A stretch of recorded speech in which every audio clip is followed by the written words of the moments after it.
hadirin wal hadirat yang saya hormati. Ini alhamdulillah wa syukrulillah, malam hari ini secara bersama-sama di Masjid Al-Akbar ini kita bisa memperingati peringatan hijrahnya Rasulullah Muhammad Sallallahu Alaihi Wasallam. Kita di Indonesia ini, terutama di Pulau Jawa, banyak sekali tradisi memperingati tahun baru. Jawa Timur terutama banyak. Ada yang memperingati tahun baru Hijriyah dengan cara mandi. Mandinya setahun sekali pas satu suro. Itu biasanya pengikutnya Mbah Suro. Ada yang begitu. Ada yang memperingati satu suro, satu Muharram dengan cara mencuci pusaka, ngumbah keris. Ada setahun sekali. Di tempat saya di Yogyakarta ada yang memperingati satu Muharram dengan cara puasa bisu. Puasa bisu itu puasa tidak ngomong, mengelilingi benteng keraton seperti orang tawaf sebanyak 7 kali di Yogyakarta. Di Solo ada yang memperingati satu Muharram dengan mengarak kebu yang dikenal dengan nama kebu Kiai Slamet. Keliling benteng lah, nanti kalau kebunya itu neletong, ngerti neletong ya?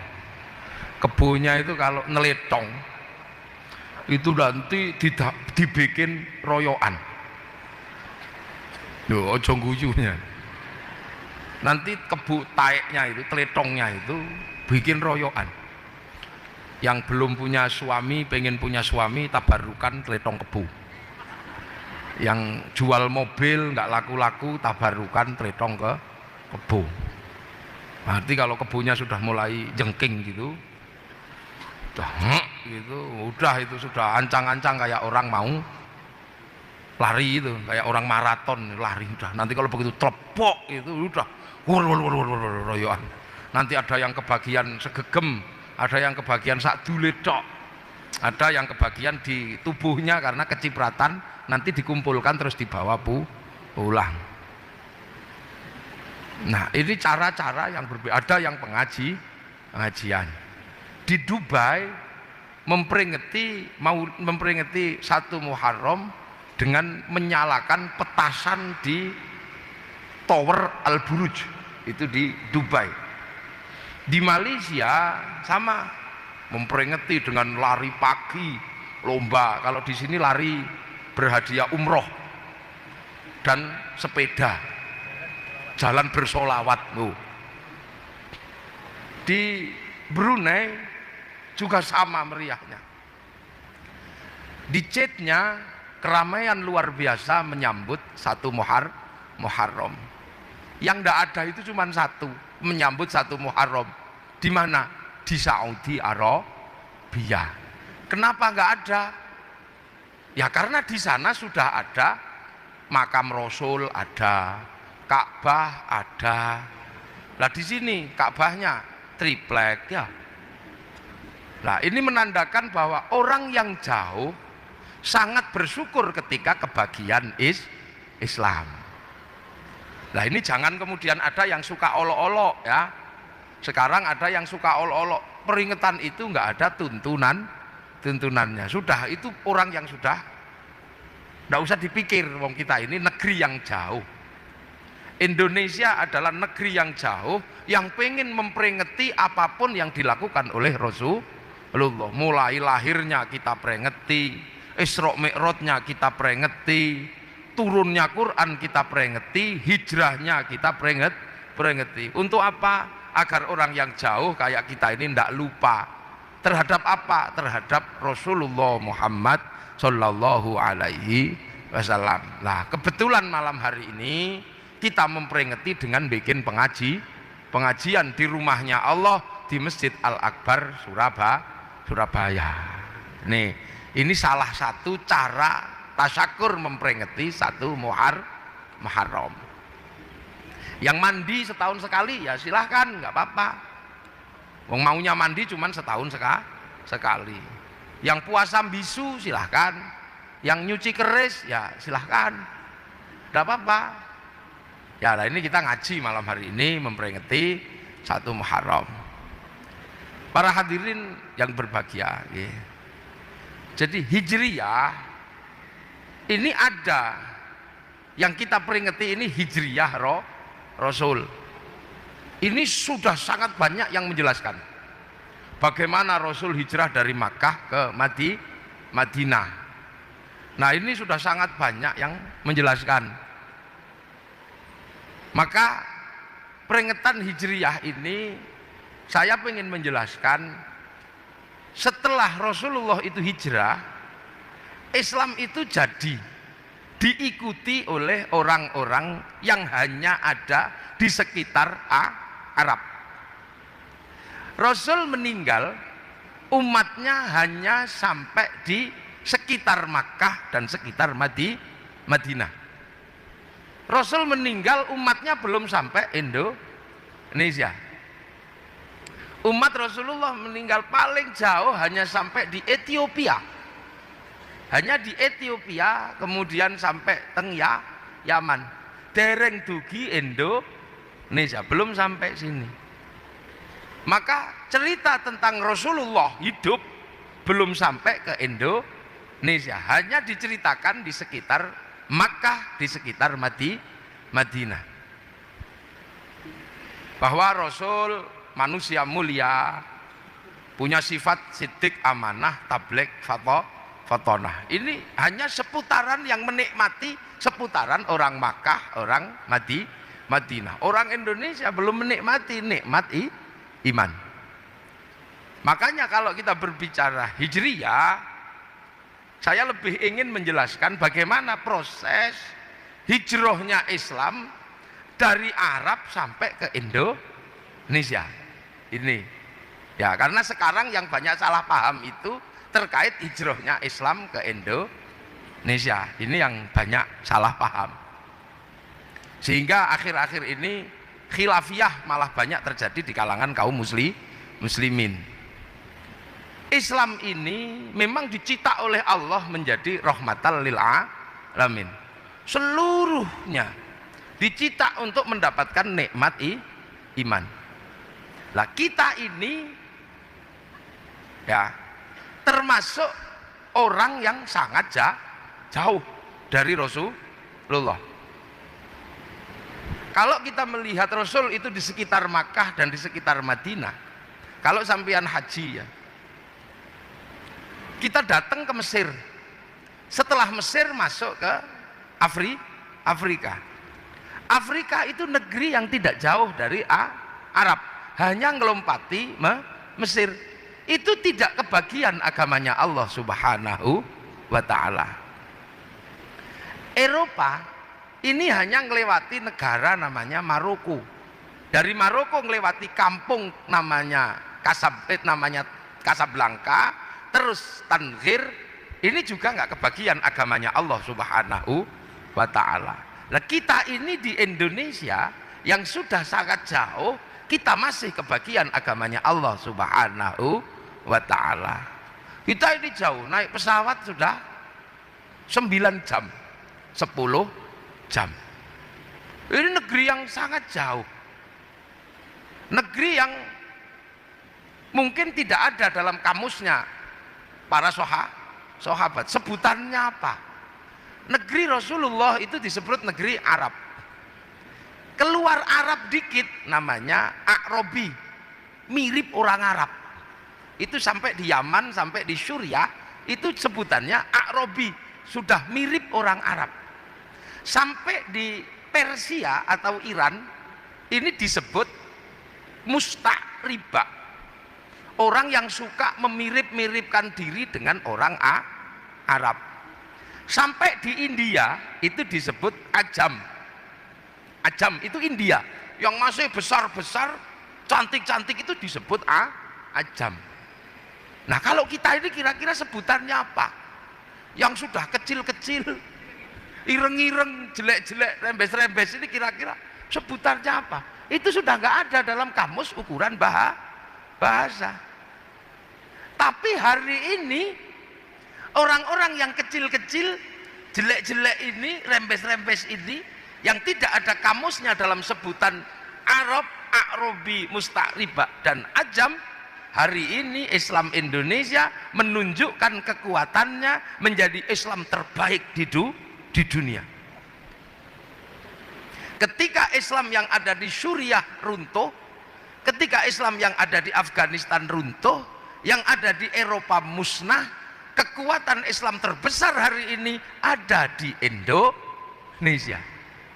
Orang haji paling banyak dari Indonesia. Masjid paling banyak di Indonesia. Tempat sholat paling banyak di Indonesia. Orang hafal Quran paling banyak Indonesia. Nah ini jadi pertanyaan orang. Ketika Islam Suriah mengalami keruntuhan, Afghanistan runtuh, Eropa sudah hilang, yang di sini mencuat tumbuh subur menjadi inspirasi Islam dunia. Nah, semua orang bertanya, apa yang terjadi dengan Islam Indonesia? Akhirnya orang-orang ini datang ke sini pengen tahu ada apa, Islam kok begitu kuat. Begitu nyampe sini, peneliti Islam kaget. Kenapa? Karena seluruh peneliti Islam pasti belajar Islam bermula dari Arab. Begitu keilmuannya mumpuni tentang paham Islam semuanya versi Arab, masuk ke Indonesia bingung. Kenapa? Mencari musola tidak ada, ketemunya langgar. Mencari kalimah Allah, ketemunya pangeran. Sudah paham pangeran Allah, kaget karena ternyata ada manusia namanya pangeran Diponegoro. Kaget lagi. Ini cari Allah pangeran, kaget lagi ada yang nyebut Allah sing ngecet Lombok. Mencari syaikhun ustadun, di sini tidak ketemu, ketemunya kiai. Begitu memahami bahwa kiai adalah pemimpin agama, terus disimpulkan bahwa di Indonesia yang namanya pemimpin agama adalah kiai. Tapi begitu belajar di Indonesia jadi kaget karena ternyata yang namanya kiai bukan hanya ulama, ada tombak namanya kiai, tombak kiai pleret. Bahkan ada kebun namanya Kiai Selamet. Simbol Islam itu sebagian besar adalah jubah. Begitu masuk ke sini ketemunya orang tidak berjubah, jubahnya dipotong, yang bawah jadi sarung, yang atas jadi baju takwa.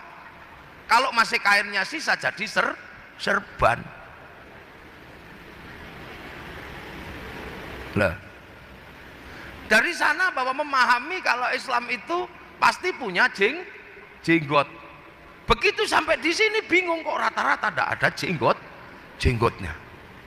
Mereka seolah-olah menyimpulkan bahwa Islam itu celananya cingkrang. Begitu masuk ke sini cari yang cingkrang tidak ada. Lah ini maka banyak sekali akhir-akhir ini orang salah paham dengan Islam Indonesia.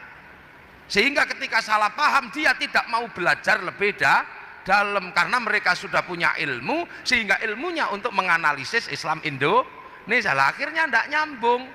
Akhirnya ketemu kulitnya Islam Indonesia. Tapi coba nanti kalau sudah belajar dengan sangat dalam, mereka akan tahu.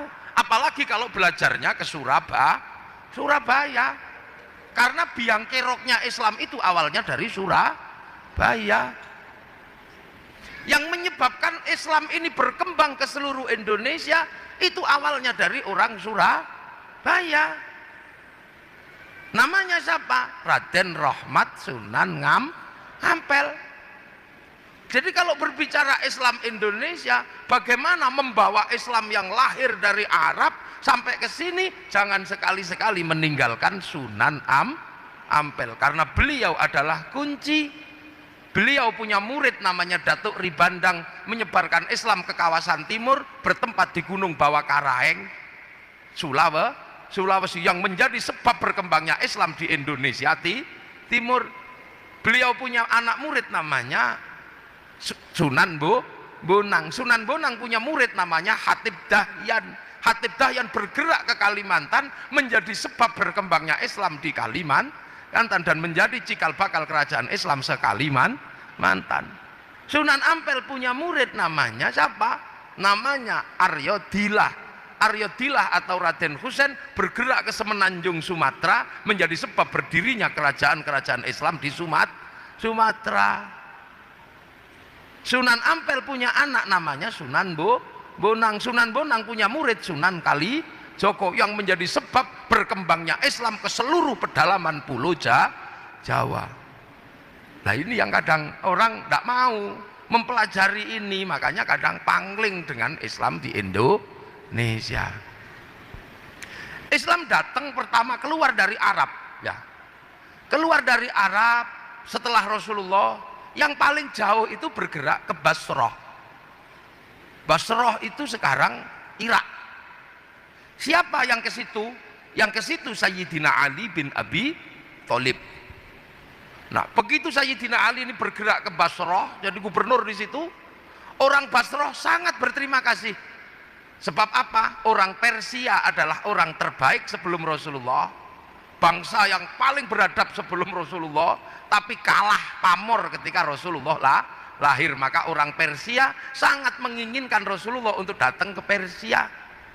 Tapi Rasulullah nggak datang ke sana, yang datang menantunya namanya Sayyidina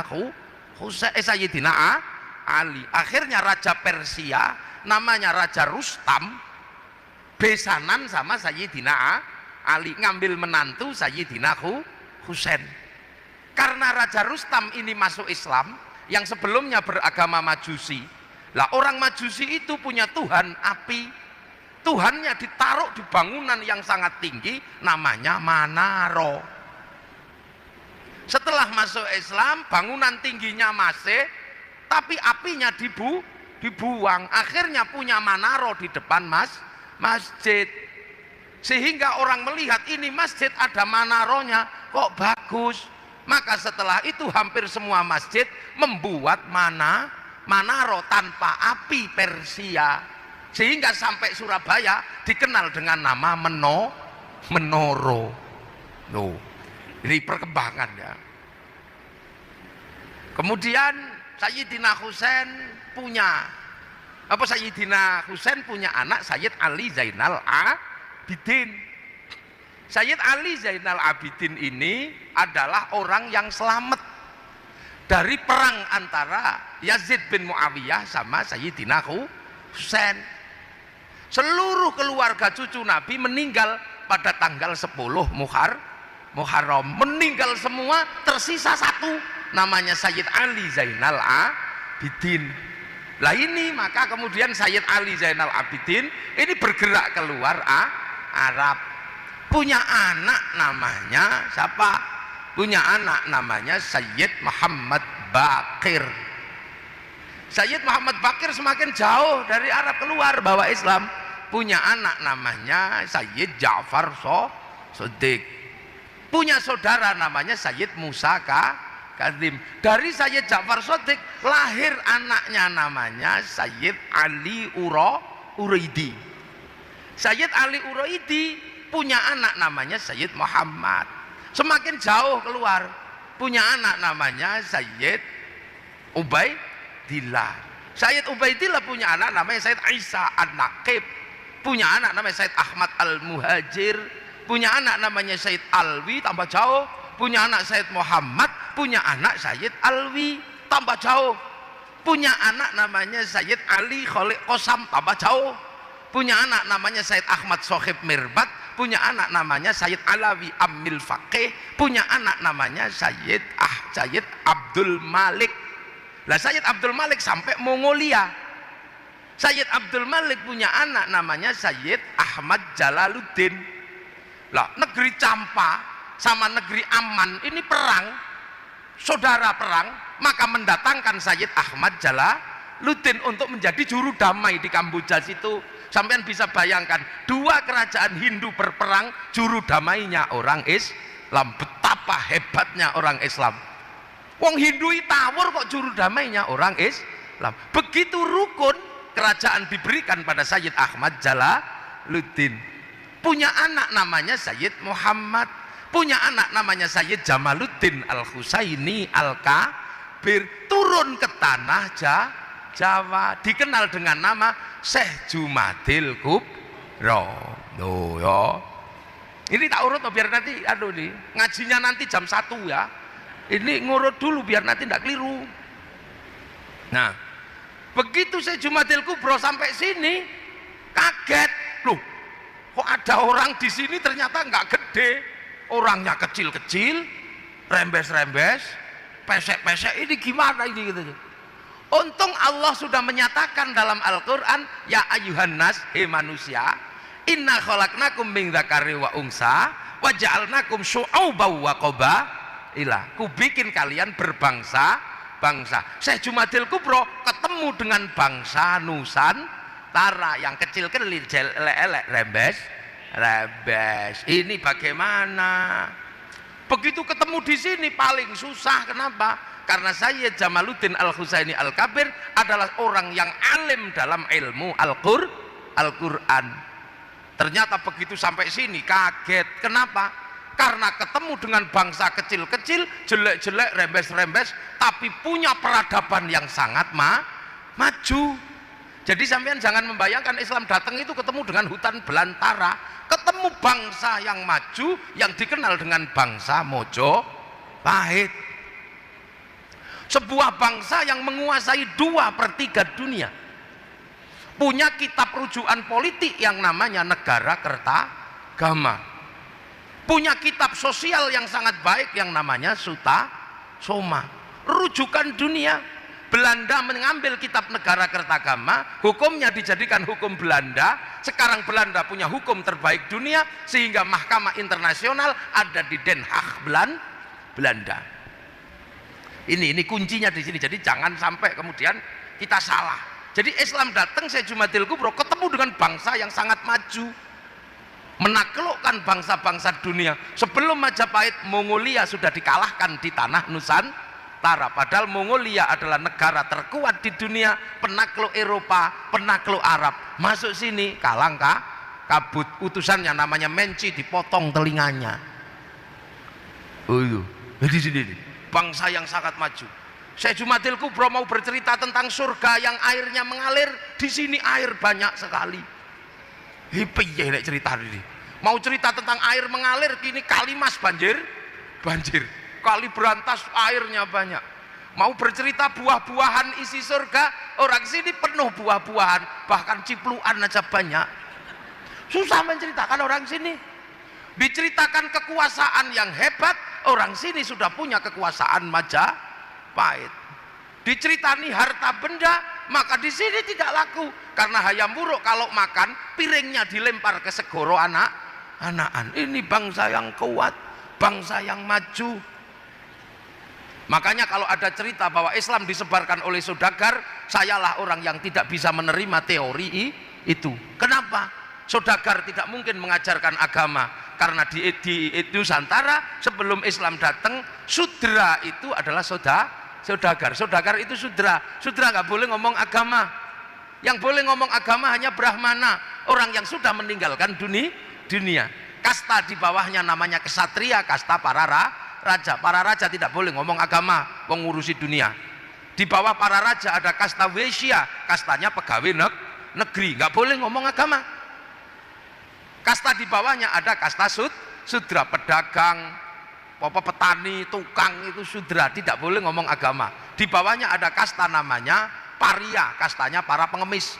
Di bawah paria ada kuca, kastanya pencopet. Di bawah kuca ada meleka, kastanya maling, tapi kalau ketahuan lari. Nah di bawah itu ada kasta candala, para begal kalau berani, kalau nyuri, tapi kalau ketahuan berani. Maka kasta sudra tidak mungkin boleh menyebarkan agama. Maka disitulah kuncinya bahwa Syekh Jumadil Kubro punya pemahaman yang sangat jauh. Ini diapakan orang kayak gini ini? sangat susah. Maka Syekh Jumadil Kubro tidak banyak melakukan kerja, tapi mencetak generasi berikutnya. Syekh Jumadil Kubro paling ngajar Quran. Lah ketika orang Jawa diajar Quran, paling Syekh Jumadil Kubro kaget. Kenapa? Diajar alhamdu nggak bisa, karena orang Jawa punyanya hono coro ko, keluarnya alkamdu. Ya hayu ya qayyum ya kayuku ya yumu. Diajar Robbil alamin, orang Jawa nggak punya huruf ain, punyanya ngo, maka keluarnya Robbil ngalamin. Diajar dot, orang Jawa nggak punya dot, punyanya lo, maka Ramadan menjadi romelan. Itu orang Jawa di sini ya. Maka pekerjaan berikutnya adalah Subah Jumadil Kubro menyiapkan dua anaknya. Anak yang pertama namanya Maulana Ishaq, anak yang satunya namanya Ibrahim Asmoro Gondi. Disiapkan ini dua, bagaimana membangun Islam di Indonesia. Tapi pada awalnya Islam ini susah, karena di tanah Jawa tumbuh ajaran yang suka makan manusia, namanya ajaran Bhairawa Tantra. Makanya orang hebat itu Cakra Birawa, truk-truknya orang hebat Bhairawa, itu dari istilah Bhairawa Tantra. Bhairawa Tantra itu apa? Orang yang mampu melakukan ilmu namanya ngerogo sukmo. Nah, supaya iso ngerogo sukmo, orang ini punya adat namanya pancamakara. Laki perempuan udo kabeh muter melakukan hubungan seks bebas supaya nafsunya kendu, supaya pikirannya tenang minumnya arak, supaya perutnya nggak keracak-kerucuk makan tumpeng, supaya nanti sukmanya keluar, tubuhnya nggak bergerak, makan daging manusia. Maka di Jawa tumbuh sumanto. Setelah itu di sini lahir orang-orang yang mampu ngerogoh sukmo. Sukmone pergi diajak nyuri, namanya ngepet. Sukmanya pergi jak bunuh orang, namanya santet. Sukmanya pergi jak mencintai perempuan, namanya pelet. Di Jawa tumbuh santet, pelet, ngepet. Beberapa kiai mati dimakan sama orang ini untuk upacara. Tempat upacaranya namanya kesetra. Maka setiap daerah kalau ada namanya setro, itu adalah dulu pusat persembahan Bhairawa Tantra. Yang saya tahu di Gresik ada 3. Nah, ini yang kemudian menghasilkan cerita. Beberapa kiai dimakan, akhirnya didatangkan kiai yang nggak bisa dimakan, namanya Sayyid Samsuddin Al-Baqir Al-Farsi. Ilat Jawa susah nyebut Sayyid Samsuddin Al-Baqir Al-Farsi, maka di Jawa dikenal dengan nama Syekh Subakir. Dikejar-kejar sama Syekh Subakir, lari. Sebagian lari ke barat, sebagian lari ke timur. Yang lari ke timur naik ke Gunung Kawi Malang, lari ke Alas Purwo Banyuwangi. Nah, di Alas Purwo dipimpin pemimpin Bhairawa namanya Menak Sembuyu Bajul Sengoro. Syekh Subakir sudah sepuh, maka muridnya namanya Mbak Ishaq, putra Mbah Jumadil Kubro, ngejar ke Banyuwangi. Akhirnya Menak Sembuyu menyerah, anaknya yang perempuan dikasihkan sama Mbak Maulana Ishaq. Pernikahan itu melahirkan Raden Ainul Yakin, Sunan Giri, makamnya Gresik. Ya, lah sebagian lari ke Kediri, berpusat di Patung Totok Kerot, daerah Pagu Pamenang. Lah ini akhirnya dikejar sama Sunan Bonang, putra Sunan Ngampel, cucu Babrohim Asmoro Kondi, putranya Syekh Jumadil Kubro. Sampai di Kediri diajar sama Sunan Bonang. Sebelum lari ngejar ke Kediri, bertapa dulu di daerah namanya Bawean. Maka orang Bawean merasa memiliki Sunan Bonang. Akhirnya nyerah orang Kediri tadi Bhairawa. Akhirnya bareng nyerah, ya sudah, muter-mu tetap gak apa-apa, tapi jangan telanjang. Dikasih baju arak haram, diganti teh kopi atau air putih. Tumpeng itu halal, gak apa-apa. Ingkung manusia diganti ingkung pitik, ingkung ayam. Mantra ngerogo sukmo diganti kalimat tauhid la ilaha illallah. Maka Islam penerus Wali Songo ndak ada yang komplain masalah tumpeng, sebab ngerti itu tinggalannya Sunan Bonang. Tapi Pak yang baru datang ke Indonesia pangling, ini bikinan siapa? Wong di Arab tidak ada. Makanya sekarang banyak yang musyrikan tumpeng. Tapi pengikut para Wali Songo, orang-orang Surabaya, nggak ada yang mempersoalkan tumpeng. Lila ya, mulai nyantol ya. Nah, kok sih ini ngajinya nanti jam 1 ini ya. Nah, pekerjaan berikutnya Mbah Ibrahim Asmoro Kondi masih berbicara tentang iki gimana ini. Akhirnya yang baru paham adalah Sunan Ampel. Ini baru mulai paham bagaimana mengislamkan orang Jawa. Mulai paham karena sudah generasi ketiga lah ini Sunan Ampel. Ini kalau saya langsung bilang Allah pasti ribut. Ini kalau saya bilang ini pasti ribut. Akhirnya apa? Sunan Ngampel yang pertama dilakukan adalah mencari takbir di dalam Al-Quran. Nah ini takbirnya di dalam Al-Quran. Gimana cara nanem Islam di sini ini?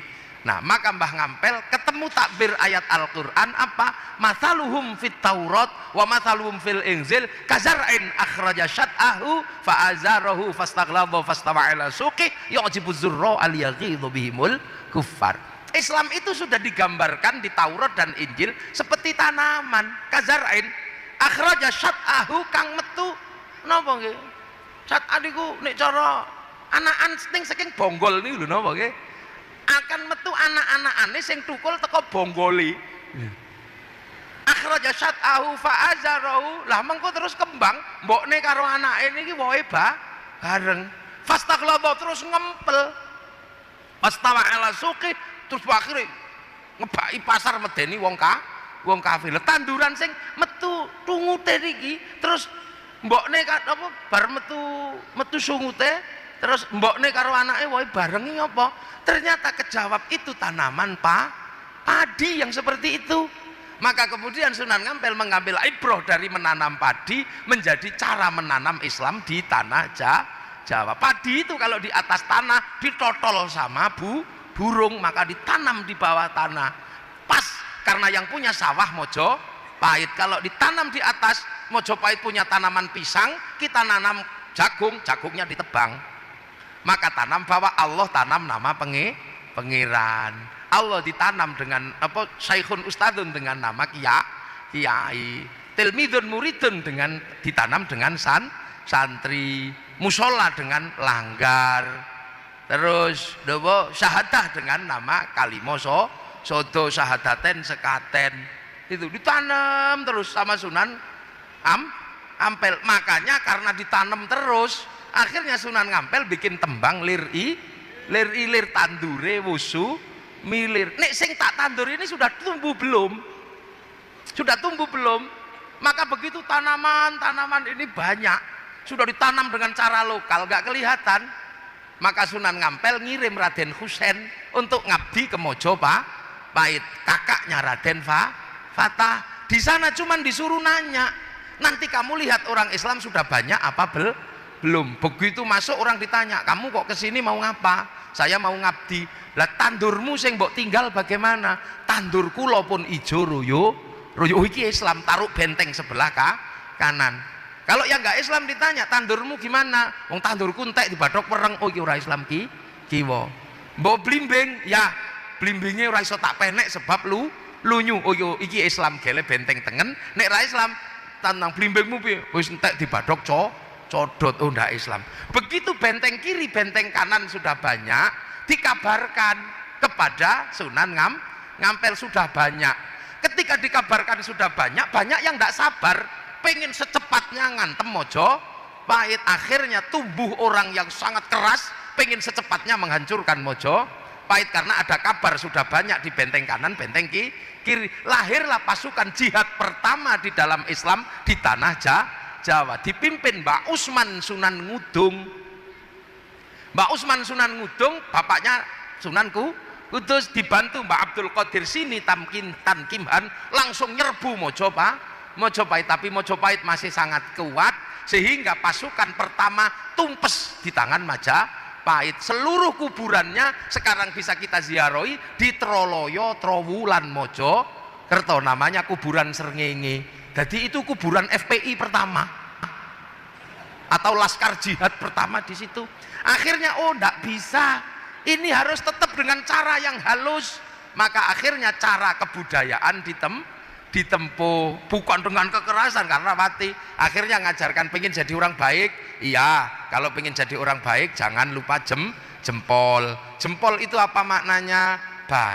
Baiknya jempol gak sempurna kalau gak ada jentik, maknanya jentik jangan otak-atik punya orang lain, ojo otak-atik barange liyan, ojo nyolongan, enggak didalili asyariku wasyarikatu faktau aidiyauma, hadisnya lau anna Fatimah binti Syaraqat laqatu yada, enggak cuma ojo otak-atik barange liyan, iki tak jenengke jentik soalnya gue nginjen silite pitik ngono tok.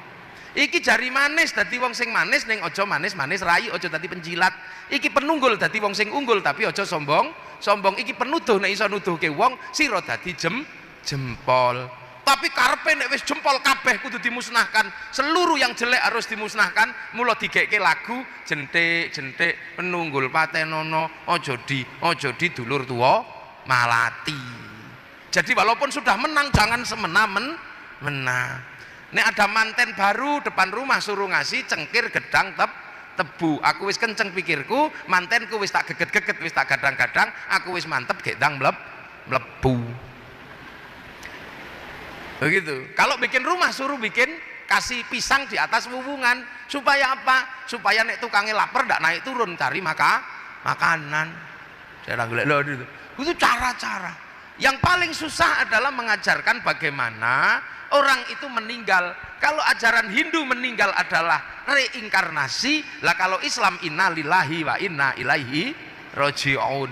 Maka Sunan Ngampel buat inna lillahi wa inna ilaihi roji'un menjadi bahasa Jawa. Urip ojo lali sangkan paraning dumadi. Supaya ora lali sangkan paraning dumadi, gek tembang maca pat. Ya, napa maca pat? Wong urip kudu iso maca barang barang papat niku napa? Kancane nyawa sing medun teng alam donya. Sebelah kiwa kancane nyawa iblis loro nyasarno, sebelah tengen malaikat loro gandol jin korin kali hafadha. Karo Sunan Ngampel dikasih nama dulur papat limo pancar. Lho iki pembelajaran yang sangat rumit pada zaman Wali Songo. Mula pancer niku nek butuh apa-apa iso nganggo tengen nganggo kiwa. Pancer pengen istri cantik pakai jalur kanan baca ya Rahmanu ya Rahim, I love you. Pakai jalur kiri bacanya Sunamata Kaji ajiku jarku wata illa bila. Pakai jalur kiri Sunamata Kaji ajiku Bandung Bondo Woso. Pengen kaya jalur kanan sholat duha ya Fattahu ya Rozak. Kalau pakai jalur kiri bawa ayam cemani naik gunung Kawi, ya sama-sama kaya. Makanya kiri kanan bisa dipakai. Makanya kiai sama dukun itu sama. Kiai kalau tirakatnya kuat doanya manjur, dukun yang nggak pernah mandi kalau tirakatnya kuat ya doanya manjur, sama-sama. Wong pakai jalur yang duanya ada. Makanya orang Surabaya pakai kiai atau dukun sama-sama hebat, sama-sama terang. Cuman terangnya beda. Yang satu terangnya lampu, yang satu terangnya kebakaran rumah omah kobong. Golek pitike ilang nganggo sentolop ya pitike ketemu, nganggo blarak digendel diobong pitike ketemu sentolope utuh blarake entek kok obong ngono to. Lho ini pembelajaran yang ribetnya luar biasa.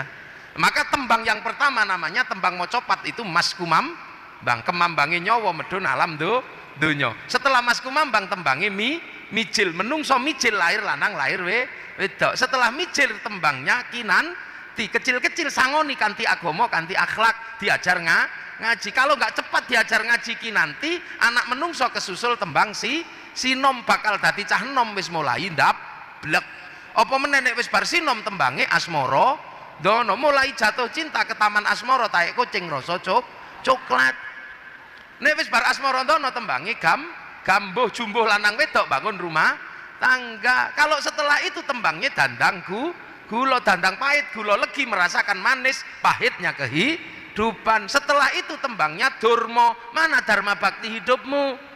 Kalau mangga itu berbuah bisa jadi makanan burung, bisa menjadi makanan codot, lah buahnya manusia apa? Kalau manusia tidak berdharma bakti, kesusul tembang pangkur, ngerti-ngerti wis wayahe mungkur sekondo donya dengkul wis linu untu wis protol mripat wis lamur tato naga wis mengkeret dadi gambar cacing. Sudah nang mungkur nang masjid Al-Akbar walaupun hanya setahun sekali hari ya pokoknya nang mlebu senajan setahun pisan riyaya. Nek ora nang mungkur kesusul tembang megat roh copot rogo sak sukmane, terakhir tembange pucung menungso dipocong sluku-sluku bathok mati. Ini pembelajaran yang sulitnya luar biasa dan ini hanya ditemukan di tanah Indonesia. Oleh Sunan Bonang dibikinkan gamelan, wong musiknya tembang tembang moco musiknya jenenge gamelan slendro pelok, yang berbeda dengan musik sebelumnya yang bunyinya nang ning nang nong nang ning nang nong dang dang gong. Urip iku nang ning nang nong, ya nang kene ya nang kono, ya nang kene ngaji nang kono nyolong pitik. Wong urip kadang baik kadang buruk, ndak bisa baik terus. Tapi kalau pengen pungkasan terakhir yang baik, dang dang gong, ayo dang balik nang Sang Yang Agung, dang bali nang Gusti Allah. Loh, ini pembelajaran orang Jawa dulu. Makanya kalau kita kadang hari ini nggak hati-hati, seolah-olah apa yang ada di sini itu jelek. Padahal bangsa ini ketika Islam datang sudah punya peradaban yang sangat maju. Orang Eropa saja bingung sekarang. Kenapa? Orang Eropa punya alat musik namanya gitar. Orang Jawa punya alat musik namanya gamelan. Dari situ bisa dilihat perbedaan peradaban. Gitar itu membuatnya mudah karena cuman kayu dibolongi dikasih tali. Tapi membuat alat musik dari gamelan, kalau bangsa tidak punya pengetahuan metalurgi dan tidak punya ilmu pertambangan yang mapan, nggak bisa membuat alat musik dari logam. Eropa punya logam untuk perang, sini logam untuk alat musik. Ini menandakan dari dulu bangsa ini bangsa yang aman, bangsa yang toto tentrem kerto raharjo, bukan bangsa yang suka perang.